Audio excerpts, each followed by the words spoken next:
রোজা 25টা চলে গেছে, কেউর কোনো খেয়াল নাই।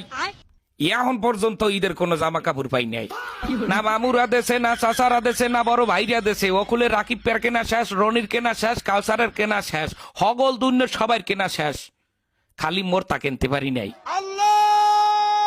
সারা বছর আমি গতবারের দুগ্গা জামাই দিয়ে কাটাই দিস। দুগ্গা জামা, দুগ্গা জামাই দিয়া একটা বছর আপনারা কেউ কাটাইতে পারতেন না? আমারে কয়েন আপনারা কেউ পারতেন?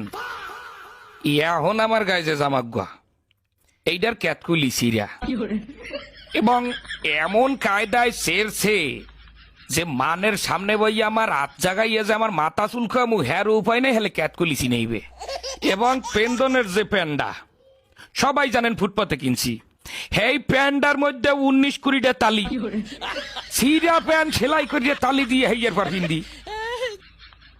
আমি আমার বাপ মা, আত্মীয় স্বজন, বড় ভাই ব্রাদার, মামু খালু, বোন বোনাই যারা আছেন সবাই কাছে হাত জোর করিয়ে কই গেলাম, 27 রোজার মধ্যে যদি আমার কেনাকাটা না করিয়া দেন বোঝেন, হ্যালে এবছর ঈদে আমি কোনো জামা কাপড় পিনবো না।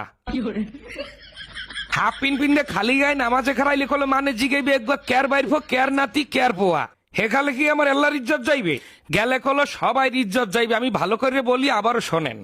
স্বাস্থ্য মামা তো দুলা ভাইরা, চাকরিজীবী বড় ভাইরা, মামু খালু চাচা ফুফারা একটা একটা পাঞ্জামি দিলেও আমার কলো 15-16টা পাঞ্জামি হয়ে যায়। আপনারা জানেন কিনা জানি না, আমার বাপেরা তাহলে 3টা গরু আছে। যদি 27 রোজার মধ্যে আমার কেনাকাটা না করিয়ে দেওয়া হয়, হ্যালো ওই গরু আমি রাখতে হরমুখী, ওই গরু আমি আডে উড়াইয়া বেচছে পেটটা ভরিয়ে খামু। বন্ধু বান্ধব লইয়া ববের খাওয়া খাইয়া মার্কেটে যাই, কিন্তু সবটা মার্কেটে খরচ করবো।